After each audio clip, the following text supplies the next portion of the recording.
Hi friends, welcome to மா stories. என்னுடைய ஷோரா உங்களுக்கு பிடிக்கும். ஸோ லைக் பண்ணுங்கள், ஷேர் பண்ணுங்கள், சப்ஸ்கிரைப் பண்ணுங்கள். டுடே ஸ்டோரிஸ் விளையாட்டால் நேர்ந்த விபரீதம். அதாவது பழமையான சிற்றூர் தான் கீழசோத்திரியம். நாகரிகமே அறியாத பழங்காலத்து ஊர் அது. அந்த ஊரில் சின்னா அப்படின்னு ஒருத்தன் வாழ்ந்து வந்தான்.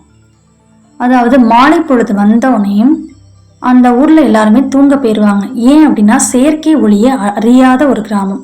செயற்கை ஒளியே அறியாத ஒரு கிராமம். ஸோ பல ஆண்டுகளுக்கு முன்பு பிழைப்புக்காக சின்னாவோட நண்பன் வெளியூருக்கு சென்றிருப்பான். அவன் சின்னாவுக்கு ஒரு லெட்டர் எழுதுறான். எப்படி இருக்க, முடிஞ்சா என்னைய டைம் கிடைச்சா பாரு அப்படின்னு லெட்டர் எழுதுறான். உடனே சின்னாவும் ஓகே அப்படின்னு சொல்லிட்டு பல நாட்கள் பயணம் செஞ்சு பெரு நகரமான சின்னாவோட நண்பனோட ஊரான அந்த நகரத்தை அடையிறான். உடனே நகரத்து நண்பனும் இன்முகத்தோட இந்த சின்னாவை வரவேற்கிறான். வரவேற்று வீட்டில் இருக்கிறான். அப்போ மாலை வேலை ஆகுது. எல்லாரும் என்ன தூங்க போகாம இன்னும் முழிச்சுக்கிட்டு இருக்காங்களே அப்படின்னு சின்னா யோசிக்கிறான். அப்போ அந்த அறை முழுவதும் வெளிச்சமா இருக்கு. என்ன அப்படி வெளிச்சமா இருக்கு அப்படின்னு அவனுக்கு ஒண்ணுமே புரியல. அப்போ அங்க ஒரு சிம்னி விளக்கு இருக்கு. அந்த சிம்னி விளக்க பாக்குறான். இது என்ன இப்படி இருக்கு, புதுசா இருக்கே அப்படின்னு தன்னோட நகரத்து நண்பன்ட்ட கேட்குறான்.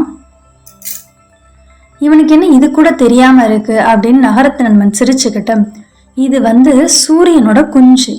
அதாவது பக்கத்துல ஒரு தீவு இருக்கு. அங்க நிறைய சூரிய குஞ்சு இருக்கும். ஒவ்வொரு வீட்டுல உள்ளவங்களும் ஒண்ணு எடுத்துட்டு வந்துருவாங்க. நானும் அதே மாதிரி எடுத்துட்டு வச்சிருக்கேன் அப்படின்னு தன்னோட நண்பன்ட்ட சின்னாட்ட விளையாட்டா சொல்றான். உடனே இந்த சின்னாவும் இது உண்மைன்னு நினைச்சு நம்பிடுறான். இது போகும்போது எப்படியாவது நம்ம திருடிட்டு போயிடணும் அப்படின்னு நினைக்கிறான். ஸோ இருட்டிடுது. இருட்டின பிறகு என்ன பண்றான் அப்படின்னா சின்னா அந்த சிம்னி விளக்கு எடுத்துட்டு போய் வீட்டோட கூரையில ஒளிச்சு வச்சிடறான். உடனே வீடு கொஞ்ச நேரத்திலே ஃபயர் ஆக ஆரம்பிச்சிருது. தீ பிடிச்சி எல்லாம் எரிஞ்சிருது. உடனே நகரத்து நண்பனும் ஐயோ ஐயோ வீடு எரியுதே அப்படின்னு கத்த ஆரம்பிக்கிறான். கத்திட்டன் சரி ஏதாவது எரியாத பொருள் ஏதாவது இருக்கா அப்படின்னு குச்சை வச்சு கிளறி பாக்குறான். உடனே அந்த பக்கத்துல இருக்க சின்னாவும் சும்மா இல்லாம அவனும் கிளறி பாக்குறான். நீ என்ன பண்ற அப்படின்னு நகரத்து நண்பன் கேக்குறான் சின்னா கிட்ட. இல்ல சூரிய குஞ்சம் நான் தான் வீட்டு கூரை மேல ஒளிச்சு வச்சேன், வீட்டுக்கு போகும்போது எடுத்துட்டு போலான்னு, அதான் இருக்கான்னு பாக்குறேன் அப்படின்னு சொல்றான். அச்சோ முட்டாள் நண்பனோட விளையாண்டது இவ்வளவு பெரிய விபரீதத்துல கொண்டு முடியும்னு நினைக்கவே இல்லையே அப்படின்னு தலையிலே அடிச்சுக்கிட்டு அழுகுறான் இந்த நகரத்து நண்பன்.